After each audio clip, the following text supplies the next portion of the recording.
Bless you.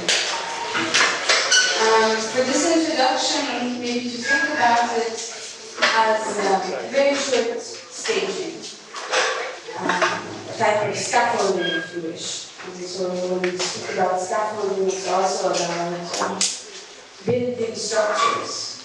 Most films and artworks also build structures. So I attend to the structure today with my friends as only one in a series of acts, where I believe also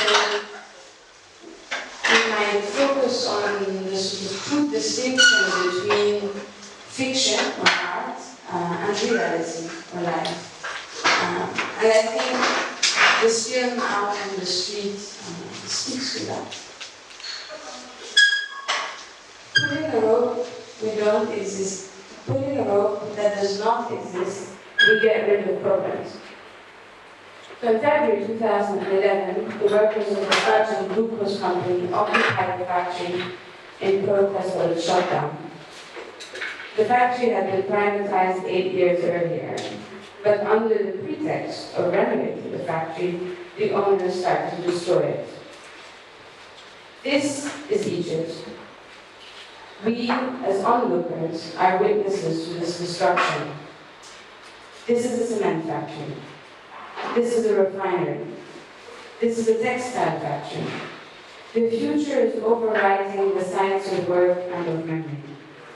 We, as its alleged protagonists, risk being lost in the dusty annals of state-sanctioned archives and histories. This is not Egypt. This account that we're about to watch is not about a factory. It's about everyday stories, systematic violence, collective debt. It is a microcosm that carries the fundamental and unique characteristics of a shared universal condition forward. We are attuned to a familiar set of imperatives. Document, record. For history, looking back, we have inherited this responsibility to tell stories, to tell the world what is going on. You are the citizen, you are the worker, and the witness. Maybe you are one of the millions of workers who have lost their jobs. Maybe you are one of the millions of minds of the invisible insurrection. You act out of love or responsibility for the human condition, for yourself, for the coming generations, until you discern another voice arriving from the future. The voice is broken up by interference, yet you heed its wisdom. It says, "Welcome to the impasse. You have reached the end of documentary. You have done everything you can. It is not enough." Let us watch the film. The editor-in-chief said that the journalist who was to relay the details of what was happening had to be young. That what was happening today was bigger than just the transfer of families from one place to another. His words resonate in my head until this day. He took a long whip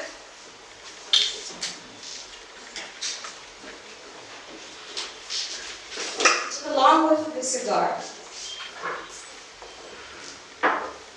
and his eyes sparkled as he spoke with enthusiasm about history's relentless movement forward. He spoke of the old that must make way for the new, to be born and to fall. He said to me, "Ahmed, there's a whole world out there that's going to disappear when the old movie village is drowned. A whole world that will die. And like any incident of death, it will involve pain, heartache, and loss. But this time, a whole new world will thrive in its place. That's why the person who covers this has to be young." That's why the person who covers this needs to be someone young, because he's the only person who will be able to see the new world without being trapped in the old, without being trapped in the nostalgia, the heartache associated with the lapse of the old world. He always spoke with such grandiose eloquence, and I felt the importance of my mission ahead.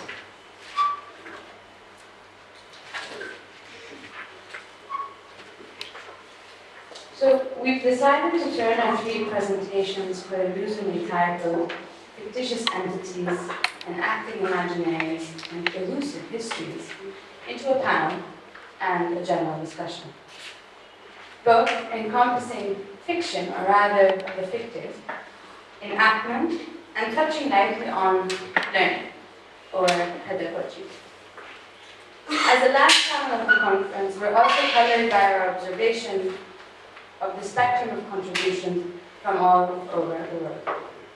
We align ourselves to the voices that speak from practice and personal experience, where methodology is born out of necessity and becomes the mother of all of our inventions. We find ourselves having to invent these, in brackets, new truths.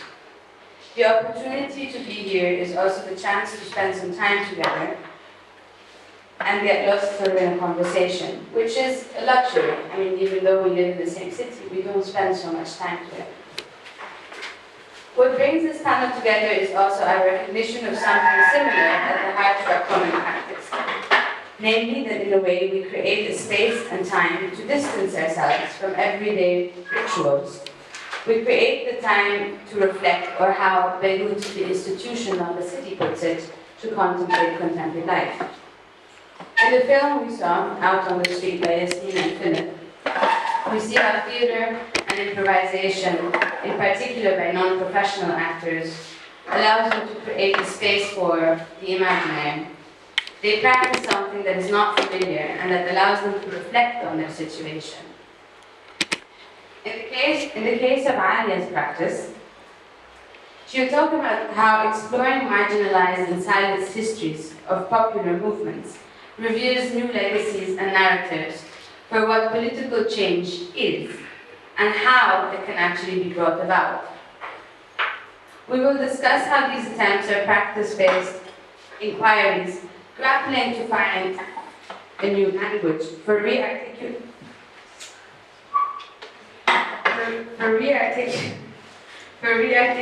both the past and the present. In the case of Beirut, a self-conscious institution, Jens and I will talk a little bit about how Beirut, we'll talk a bit about how Beirut does not exist, and how role play extends towards imagining an art institution, and how an institution can learn from artworks.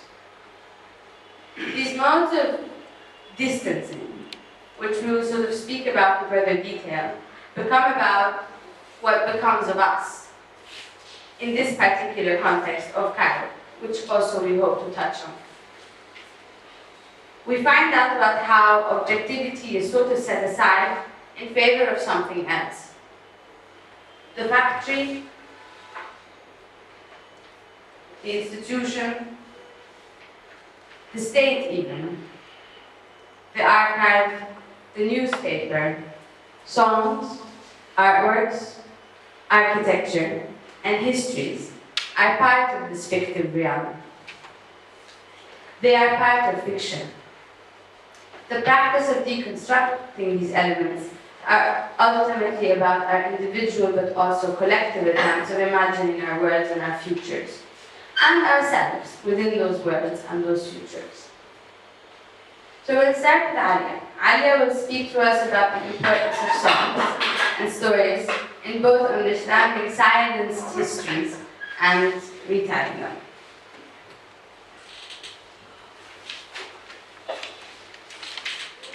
Usually when we're taught about protests or revolutions, about the history of revolutions in schools and universities, these are the sort of images that cascade before us. So we see people marching in measured steps, their faces square in intent, unified in their demands, and revolutions and movements become an issue of cause and effect. So people demand something and it happens in return. And this leaves you with a very problematic legacy, because this sort of legacy is a legacy of movements where you're waiting for a moment, the moment where something happens, and you're waiting for the person who's going to make it happen, and you're expected somehow, you constantly feel short of that sort of national unity, or short of that moment where you know what exactly the alternative is. So my interest in looking at popular movements started from a moment of impasse in Egypt in 2005. And it was this moment where we were at a political impasse, and I was thinking, why are we never like all the movements we've heard about our whole lives? And so my interest was in looking at the moments that came before every revolution. So the few years leading up to the movements, to these revolutions that mark our history, our historical timeline, like markers of names and dates. One such revolution is the 1919 revolution that took place in 1919 in like the period after World War I, obviously. And these are the sort of icons we have from 1919. It's also related very romantically in black and white, exuding nostalgia. It's known for being the revolution of national unity, where one of the main chants in the protest was "Long live the crescent and the cross." So whenever there's sectarian strife, it's always compared to this moment. It's known for a moment where the revolution was very civilized and organized, and of course it was against the British mandate in Egypt at the time. And it's known to be the revolution where there was the first involvement of women, the first protest of women. And so usually I work on periods in the mid to late 20th century, so 1950s onwards. And when I'm looking for stories of what was behind these movements or revolutions, I speak to people, I listen to their stories, and I'm also more interested in songs. I have this belief that songs represent a sort of intimate discourse, a sort of intimate language that's related to, that comes out of a particular community, and that only that community can sort of understand.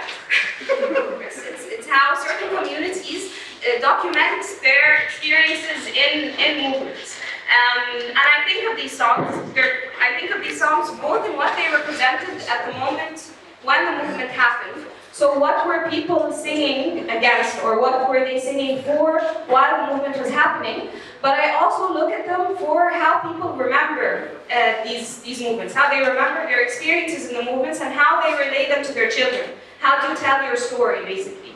And for me, these songs hold more of a truth of what happened, not in terms of the facts of what exactly happened in these moments before the big revolutions that were not documented, but a truth of the experience of it, of what it felt like, of the fear, of the anger, of the unpredictability that we never get a sense of in the other legacies.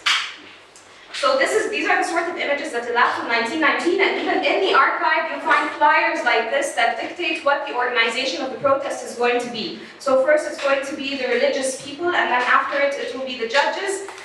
So you compare it to protests now and you think, shit. When I was looking into 1919, this was a moment, like I said, I usually look into moments where people are still alive. 1919 is a moment where the voices have elapsed. Most of the people that might have taken part in these revolutions, and particularly in the years before the revolutions, are no longer there to speak for themselves, and are no longer there to be asked questions, basically. So the answer to how I could find things out was the Foreign Office archives in London. And these archives are usually useful because they always implant informants in the protests, and so they document stories, they document songs, they document conversations between people. Most of what I found in the years leading up to 1919 were reports like this on the conscripts, people that were being conscripted into World War I, which is a context that's very similar to that period in history in India as well. So people were being conscripted into the war, and all the reports between 1917 and 1919 were talking about how the conscripts were volunteering, and they were actually having a really good time. The food was great, they loved the excitement on the front, they got much better health care. Most of the reports made it sound like that. After some time, the reports were talking about how the conscripts were being paid. Because of course the British were thinking, people must want to get paid, and once they were paid, they loved it even more than tilling their lands. Most of the conscripts were peasants coming from the Delta, because there was a small sum to pay, 20 Egyptian pounds, and if you paid that sum, you would not need to be conscripted. And so of course the people who were drafted were usually the poor and the rural poor. So while looking into these documents, this document in particular suddenly was talking about how, yes, the conscripts aren't happy, but they're not happy because of the way the Egyptians treated them. And then suddenly there was the following is a translation of a few verses from songs now popular in native quarters. And these are supposed to be songs that the conscripts were singing on their way to the front. Now, I read the song in English, and as I tried to translate it, of course it's a very weird experience to find a song written in British archives, more so if it's in Arabic, but when it's in English as well, it's translated. And this is a song that's actually from a song we know that exists in our sort of consciousness, collective consciousness, is a song from folklore. And it sounds like this. This is a recording from 1915. And this is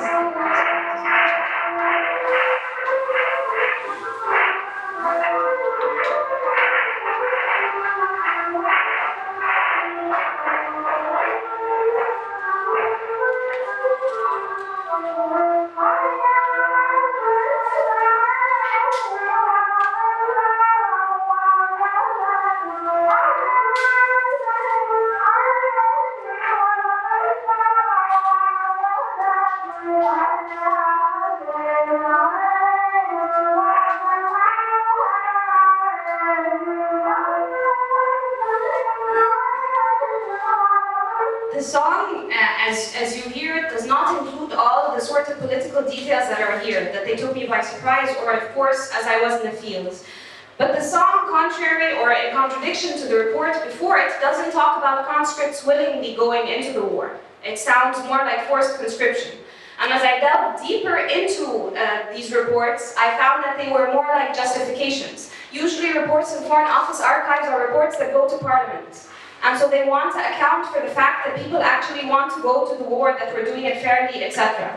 And so as I started looking in deeper, I found out that there was a whole peasant uprising between 1917 to 1919 of peasants basically burning police stations to get their comrades out of the police stations, women cutting railway lines. So here, while we remember 1919 for being the first protest of women in Cairo, in 1917 you had women in rural areas cutting railway lines to stop the requisitioning of their food, their cotton, and their men into the war. There was also the cutting of telecommunications. So it was quite a radical movement, and it's in strong contrast to the way we were taught about 1919 and how sort of civilized it is. As we look deeper into the songs of the period, we found that things out like that the fact that the period leading up to 1919 was the bloodiest in terms of sectarian strife in Egypt.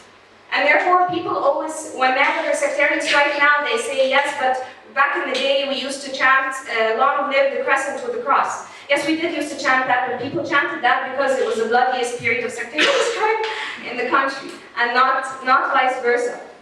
So this unearths, these songs and many others that I found while looking through the archives, unearth a whole other legacy for what movements for change look like. That they start in the periphery. They tend to start in the periphery, which we can relate to in 2011 and the years leading up to 2011 and other movements in history as well.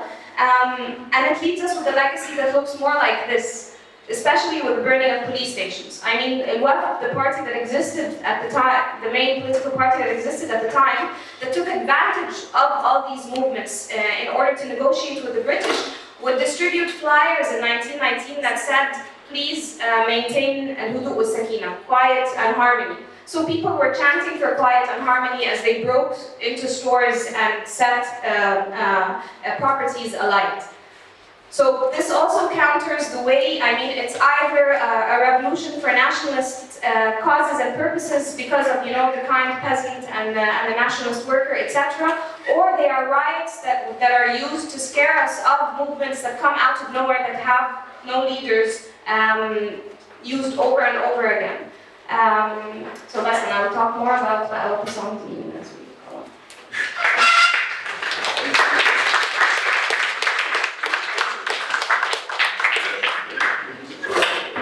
Most recently, Alia elaborated also with Lega's demand of daylight and theatre director on the play Wings of Freedom, which was also sort of dealing with the period between 1917 and 1919. Oh, and this research was commissioned for the play. So this research originally was commissioned for the play, and there was kind of an uncanny parallel that was kind of looking at the sort of present tense moment in Cairo, almost as sort of a footnote in the play that was looking at the overly popular and represented uprisings of 2011 and thereafter the slightly more convoluted uprising of 2013. I think this also kind of, I mean, in one way, I think thinking about contemporary art, one also thinks about how artworks can often encrypt things for the future looking back, and I think the same can be said of songs. So now Jasmina and Philip will take us back to the beginning of an important point in their practice, and looking precisely at the urgency to document, right? And I would add to an activist sense document, and how that kind of contributes to the creation of counter-propaganda posed against the state and also mainstream media, preceding also 2011. This sort of practice of resistance has been necessary as a way of thinking, particularly at times when political activism has been strongly condemned and also criminalized in Egypt. They will tell us also about the fictive ways of responding to the reality that surrounds us, and the theatricality of the everyday. And also they will introduce us perhaps to this new term that we've been mulling over for some days, enactment. So after 3 days of a lot of thinking and talking, I was actually thinking about just not saying anything for 15 minutes. So I'll just keep it short, and then maybe if you want to ask specifics, we can take that on to the question Q&A time. So Jasmina and I started working together in 2011. January 28th, 2011 was the first time that our very different practices at the time somehow converged. And we started as a collective called Intifadat, really looking at maybe something similar to what Alia is talking about, is looking a little bit at the margins of these protests as the uprising was unfolding in Egypt. We were filming with the intention of trying to get people who were not already on the street also to join the street. So it wasn't really for the sake of reporting, but trying to get these images circulating in places where they're not already seen. Because in 2011, the way that the press was covering the beginning of the uprising is that they accused people of being spies or being funded from the outside. I mean, things you're probably familiar with to a large extent. We then joined another collective called Muslimin that basically expanded what we were already doing, filming, screening this kind of footage that was not accessible on television, on the streets as much as possible in the format we called Cinema Tahrir, and doing workshops with other people, not just in Cairo but around the country, trying to just share the skills that we had, because there was really there was a lot of excitement about this kind of participation in protests through filming.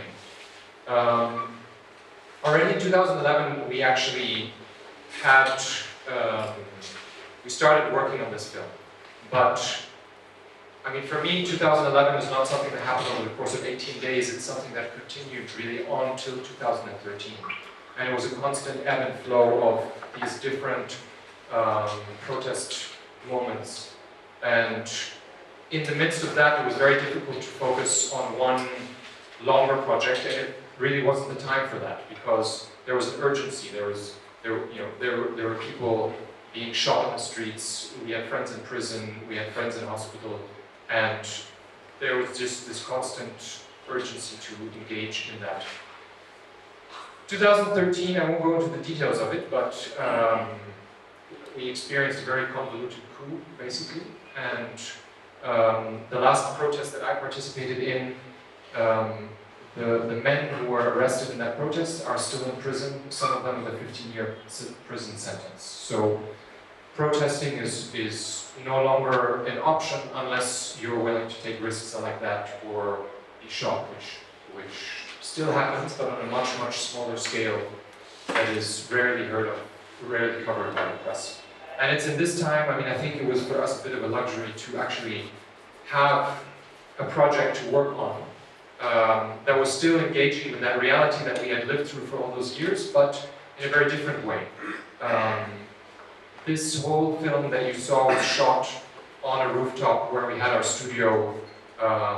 We set up a tent, and everything that happened in this imaginary world happened within that space. And we basically wanted to go from this very real, urgent day-to-day interaction to an imaginary space. And so basically we I mean, yeah, I won't say too much because I mean you watch the film, so maybe it's better that you come back with questions if you have questions. This whole film is improvised. The actors are non-professional actors who are workers, most of them from the informal sector, and it was basically a lot of back and forth between us setting up scenes or providing some kind of descriptive guidelines, and the actors really scripting the film in a lot of ways by improvising and telling the stories, partly their own stories, partly based on some research that Jasmina and I have been doing for years. Jasmina will tell us something about enactment. Yeah, well, that's not exactly how we imagined this. But we've been, like Luke described, we went through some difficult moments in Egypt, and there was a moment when there's still an urgency to speak about what is happening, but the means, being a collective, filming, editing, having a space, having an archive that is available to people is not possible. I mean, it's not possible at the moment. It's difficult to sustain this kind of practice and this way of sharing information. But one way of dealing with the reality, with the street, with its protests, with its strikes, with the impossibility to go back to the streets and act in that way through songs, through chants, through filmmaking, is to turn into fiction. A lot of documentaries were made about worker struggles all over the place, but there's something that is missing in these films, something that we were looking for, and we tried it out with this group of people on that rooftop. We've been talking a lot about what is it that can sort of create this momentum, or recreate or bring back resistance. A resistance that is not conceived by masses in the street, because again, that's not really possible, but how can we bring that back? How can we have this kind of conversation? Because being in a protest, creating chants, it is about participation. It is about creating something that that pushes the crowd to its limits. And what happens when that is suppressed and when people are afraid? And one way was to think about, to further develop this idea of enactment, or not reenactment of events, but enactment, doing something in a way for the first time. So how to be in the present moment, how to conceive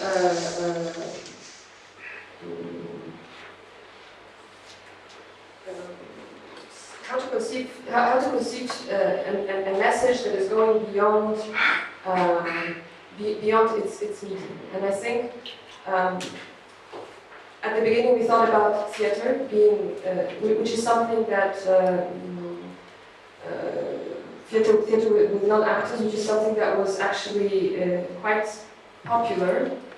Not really popular, but it was something that was practiced back in the 70s in Egypt, and it was forbidden. And actually, my father he was doing that for a while, and then he had to leave because it was the government wasn't happy with this kind of work. And so we're thinking about how can we bring that back, and how can we work in a fictive manner, which is not completely fictive, because it is related to very particular stories and histories that that this group of people share. So we were thinking about theater, and we were thinking about traveling theater, something that will engage with communities. And we soon realized that that would be impossible, and that we need to make it strictly filmic because of the given conditions and how political this work can get. And so we turned into looking at works, for instance, by there's a film by Peter Watkins about the Paris Commune of 1871, and looking how through reenactment of a historical event, Watkins manages to touch upon something very present. Enactment being something that is happening in the present, and you see that throughout the film. The film was 6 hours long. It was at the beginning originally it was scripted into a film that is 2 hours and 50 minutes long, and that didn't work out because the actors themselves they had a big disagreement with Watkins and decided to push that experience to the limits. And this is what we see in the six-hour film, where at some point the actors they lose the sense of the story of 1871, and they start talking about something that is happening to them at the time of the making of the film. And this is something that I think, just one last sentence, that we experience throughout the making of this project, where there's this constant shift between something that is acted out, usually the scenes which weren't experienced by this group, versus moments that are very familiar to them, such as the confrontation with the police. Anyway, we can continue.